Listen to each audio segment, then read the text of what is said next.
What's up guys, thanks for tuning into the channel. So today we're going to be showing you how to remove the rear bumper on the C8 Corvette. So let's get started. So to start this install, here are a list of the main tools you'll need to do the job. The 19 or 21mm sockets are for the lug nuts and are dependent on if you have OEM lugs or aftermarket. There will be a certain part of the job where you'll need to reach a tight fit spot, and having an electric ratchet will make that job much easier to do, and I highly recommend that, along with the 10mm socket being a deep or medium length socket. The job can take anywhere from 20 minutes to an hour depending on your comfort and skill level. And if you find this video useful to you, please consider subscribing to the channel as well as liking this video, as it helps to promote it to other viewers and helps the channel grow. So the first thing we need to do is remove the rear wheels off the C8. If you're using jack stands and a jack lift, we'll need to lift the rear wheels at minimum and should place wheel chokes up front to prevent the car from moving. If you're lifting up the rear using a jack lift, make sure to lift up evenly and in the right locations and use jack stands to provide the final support. If you're wanting more detail on where to lift specifically, my video on how to lower the suspension on your C8 goes into more detail, and I'll have it linked in the video.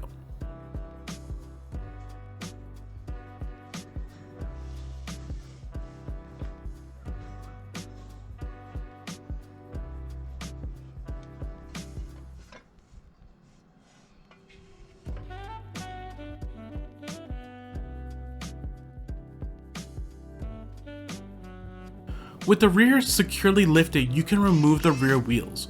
Use 19 or 21mm sockets to remove the lug nuts, either using an impact driver or breaker bar, and remove the wheels.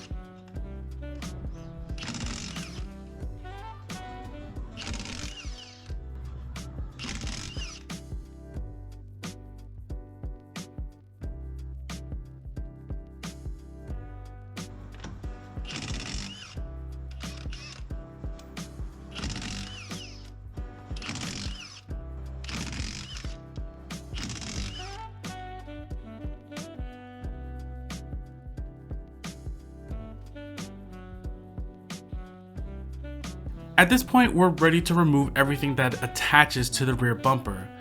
This is split up into 3 steps. First, we'll need to remove the splash guards and gain access to the bumper connecting screws. Then we'll need to remove the T15, 7mm and 10mm screws and nuts that hold the bumper on from the sides and the bottom. Finally, we'll need to remove the trunk T15 screws that hold the bumper from the top. So to remove the splash guards, we'll need to remove the 7mm screw holding it down from the bottom. Once you remove the screw, you can then pry off the rear splash guard. It should come off as it's held on by clips, but if needed, use a trim tool to pry it off.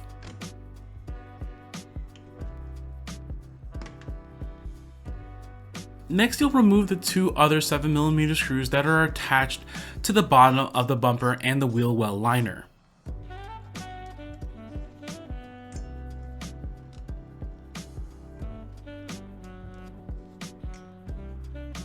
Afterwards, you'll then want to remove the 2 T15 screws that are behind the wheels where the splash guard used to be. This will allow you to have access behind the actual wheel well liner. If you need a little bit more room, you can remove the plastic trim rivets that are located a little bit further into the wheel well. It's personal preference as it makes it easier to access, but if you decide to remove it, use a flathead screwdriver or trim tool to remove. Next, you'll need to remove 2 7mm screws and a 10mm nut that connects the bumper to the side. It's hard to show on camera while the bumper is on, so I threw in this after shot to show you the locations where these are.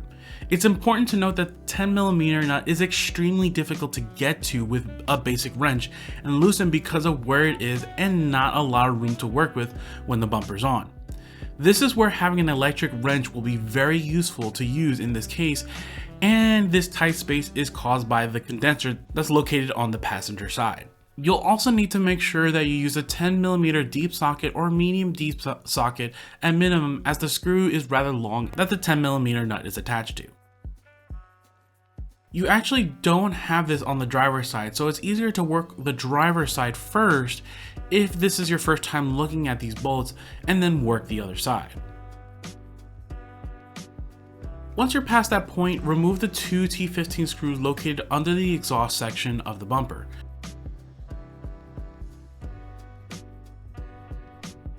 You'll then want to repeat this process on the other side.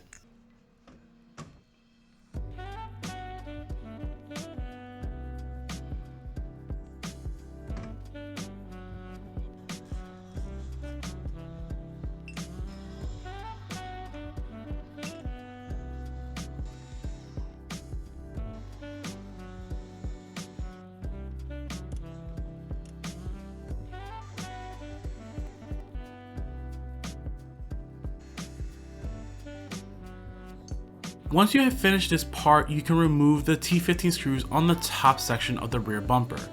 These are all the ones located just behind the rear trunk and on the black trim sections.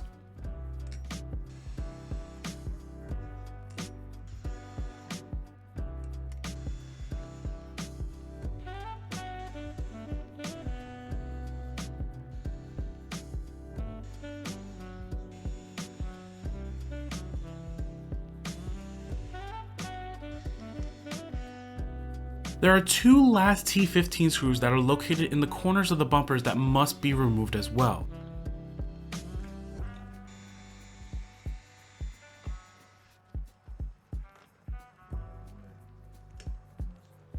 With those last screws removed, you can slowly start removing the rear bumper. Lift the side of the bumper out first and then slowly pull it away from the C8.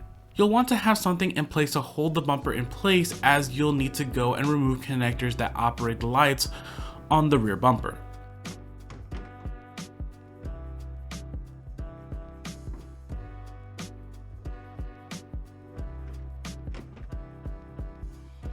There are 3 connectors total that need to be disconnected. You'll need to pull back the red tabs on the connectors and push down on the clip that hold the connectors in place as you disconnect each. They require a little bit of effort to pull off, so be patient if you haven't ever done that before.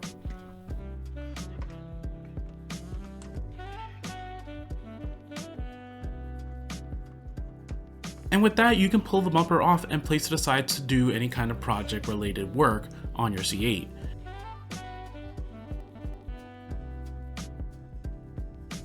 To reassemble, you'll simply want to go back in reverse order and make sure to torque down the wheel lug nuts to spec in the star pattern. If you have any questions, please leave it in the comments below and check out any of my other videos for more how-tos for the C8 Corvette.